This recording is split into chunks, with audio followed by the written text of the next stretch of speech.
Hello, another day, another English language A-level video. Hi, it's Paul Heselton. I'm subject leader for English language A-level at QE Darlow, and today's video is all about grammar. Okay, so let's go. Let's compare two different approaches to language study and particularly grammar. The first approach would be called a prescriptive approach. This is the way that a prescriptive argument would go. Look, language has got rules, and educated people need to follow those rules. And if you don't follow the rules, we're going to have chaos. We're going to have all sorts of miscommunication between people. And certainly if you don't follow the rules, it's going to show a kind of a lack of education on your behalf. Now, these rules of English, the great thing about them is that they should stay consistent over time. They shouldn't be changing. And so this is it, a prescriptive approach. It prescribes how language ought to be used. Okay, so if you've got a prescriptive approach, you're going to be pointing out language mistakes that people are making. You're going to be using words like errors. This is what the exam board called the deficit approach. Now, in contrast to that, we have the descriptive approach to language. This acknowledges that language actually varies over time and place, inevitably. So if you're using language here in the Northeast, it is going to be different in its flavour to language in Northern Ireland, for example, or indeed in Zimbabwe. So language, English language, varies over time and it varies over place. And a descriptive approach would argue that rather than having just right or wrong forms of language, which is a bit kind of reductive, what you've got are standard and non-standard forms of language. And actually, either of those, standard or non-standard, can be appropriate depending on the situation. So if you are constructing your UCAS statement in order to get into university, of course, you're going to have to know the conventions of standard English and use them in your letter of application.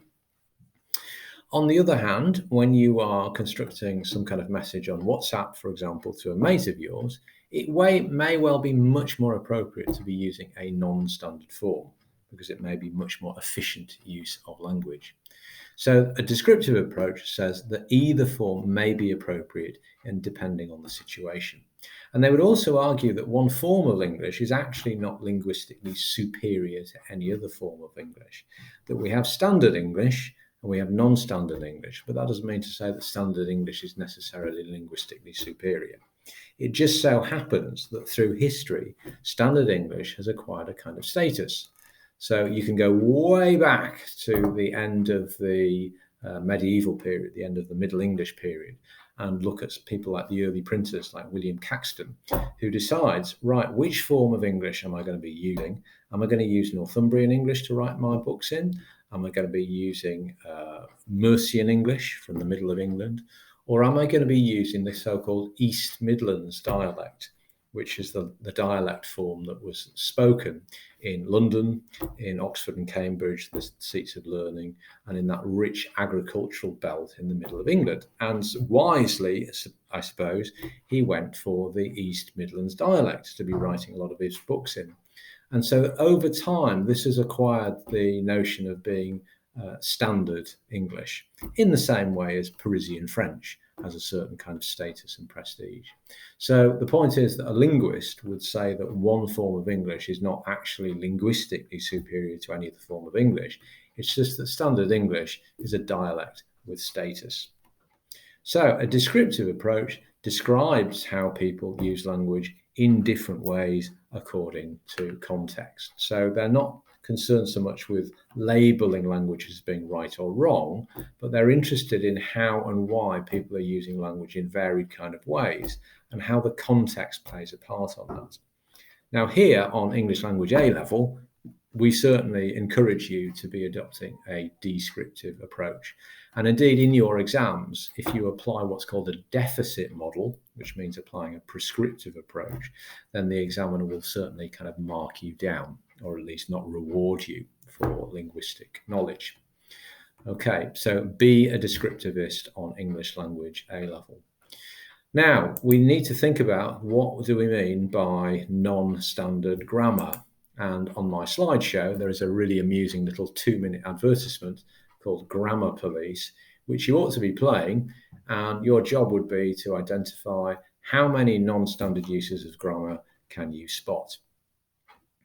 Okay, I'm not going to play that on this particular video, and we're going to go on to some of the sort of conventional non-standard forms that you're going to be seeing and hearing a lot of the time in English. Okay, so we're going to go through these one by one, and we're going to try and identify and label these forms. Okay, so first of all, I didn't do nothing. I didn't do nothing.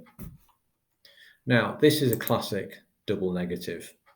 So if you apply the logic of maths, then a double negative equates to a positive. And so people would say, well, it's illogical. And in the 18th century, when the prescriptive grammarians were writing the first grammars of English, that was the logic that they made. There was a famous grammarian called Bishop Lowth, who in 1762 produced a book called A Short Introduction to English Grammar. And his argument was exactly that basically if you apply this logic, then it's senseless to use a double negative. Now, this, of course, disregards that in lots of languages, it's perfectly fine to use a double negative for emphasis sake. It's called an emphatic double negative. So if you think of standard French, for example, standard French would go ne pas. So their standard form of language is a double negative.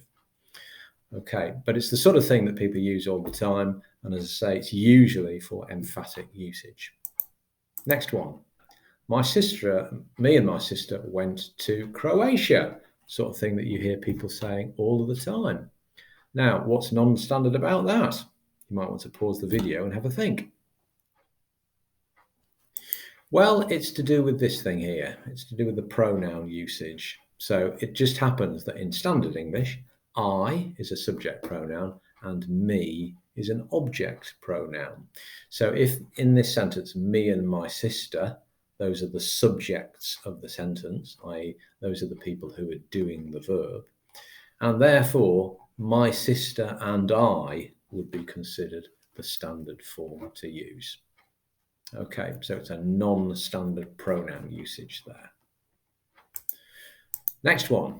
I have wrote an email to my phone company. So which word there sticks out to you as being non-standard? Answer, written. So it's the verb form there. Now, what you need to remember here is that English verbs have, well, basically 3 forms in English. So you've got your base form, i.e. the form that you find in a dictionary. You've got your past tense form, and then you've got what's called a past participle form. And the past participle form is different to the past tense form. The past participle form we use for doing things like forming the passive voice, like it has been broken. And we use it for constructing things like the perfect form of the verb. So here, if we take the word write, the verb write, then the past tense form is wrote, and the past participle form is written.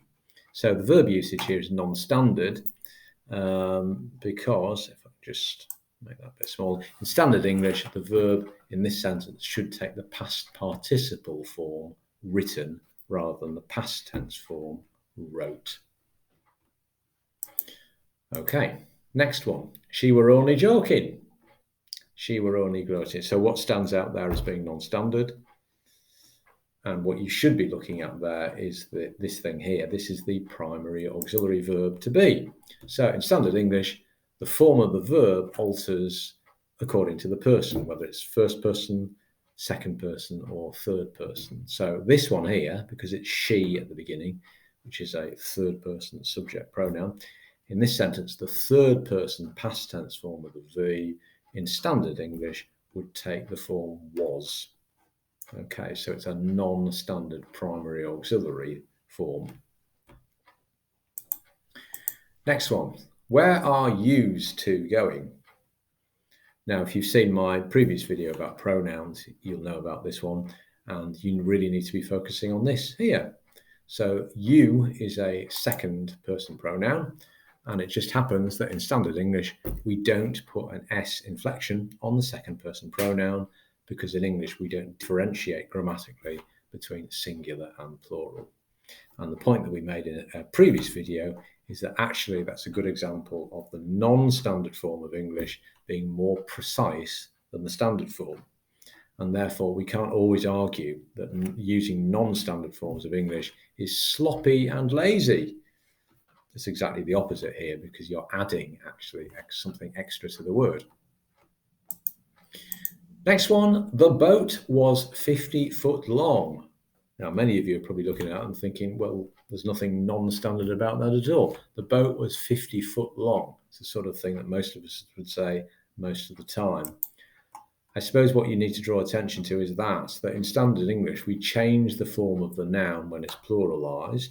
Obviously, this has got 50 in front of it, and so it should be the plural form that's used there.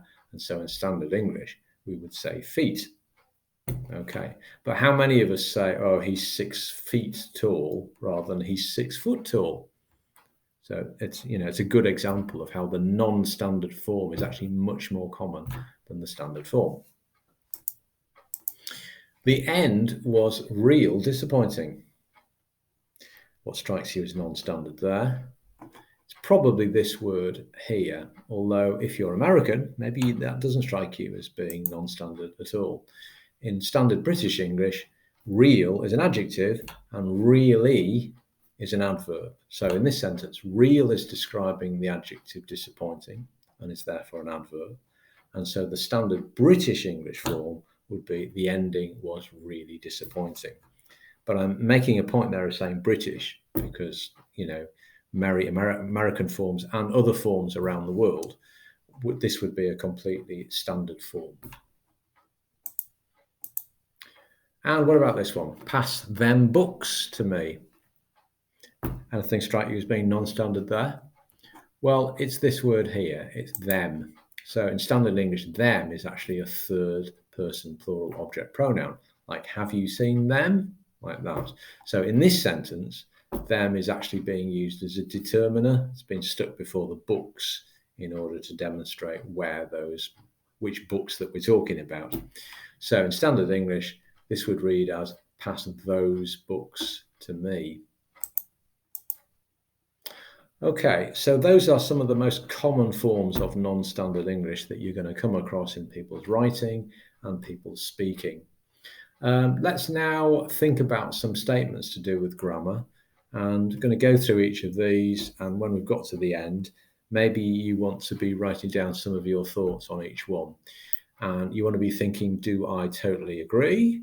Do I partially agree? Have I got mixed feelings? Do I partially disagree? Or do I completely and wholeheartedly disagree with some of these statements? So let's go through them one by one. Okay, number one, grammar is important. Is it important? Or is it just a trivial waste of time for anybody actually to be talking about grammar?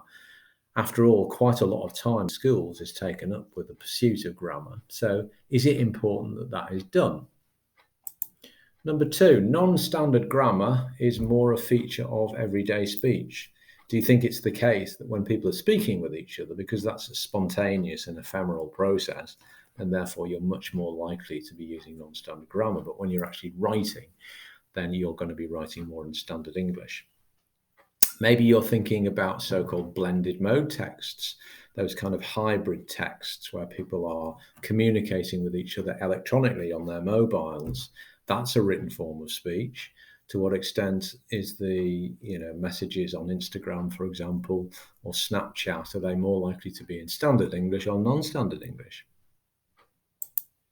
Thirdly, non-standard grammar gives an important character to people's language. So do you agree with that? That actually a really important part of language is to convey your identity, your social identity, to give signals about where you come from, for example, or maybe even the class that you belong to, and that therefore non-standard grammar gives an important character to people's speech. Number four, people's grammar has deteriorated since using electronic communication such as texting and Facebook. Okay, so do you agree with that? I suppose you're going to have to break down that statement into a couple of parts. people's grammar has deteriorated. So is that something that can be objectively found out? Are we talking about over like 10 years or 50 years or 100 years? Is it possible to make a statement about generally about people's grammar usage? Is it possible for grammar to deteriorate? If we're arguing that all you've got are standard and non-standard forms of English, then is it possible for grammar to have either improved or deteriorated? And then secondly, this cause and effect thing. So if you do think that people's grammar has deteriorated, is it as a result of mobiles, texting, Facebook, etc., those kinds of electronic communication? 5, older people use more standard English than younger people. Okay, instinctively, would you agree with that or not? I suppose there may be an argument to say that older people have more experience of different occupational situations, and that therefore they're more likely to be using standard English because they're simply more experienced operators in the social world. But certainly lots of people have the stereotype that older people are posher than younger people, and I wonder to what extent you would agree with them. English grammar is changing over time. Well, if you've got a prescriptive viewpoint, then you wouldn't be happy with that because you think that English rules should stay the same all the time. But it may be a good idea for you to be looking at, in English, the second person pronoun, because we have the unchanging you, which is the same in the singular and the plural form and in the subject and the object form. But go back 400 years and you've got great variation in use of the second person pronoun. So thou would be the second person subject form in the singular, and thee would be the second person object form in the singular. Okay, so there's just a very simple example of actually how English grammar has changed over time. People judge others' intelligence and competence by their grammar. Now, what do you think of that? You'd have to think about the education system that we have, I suppose.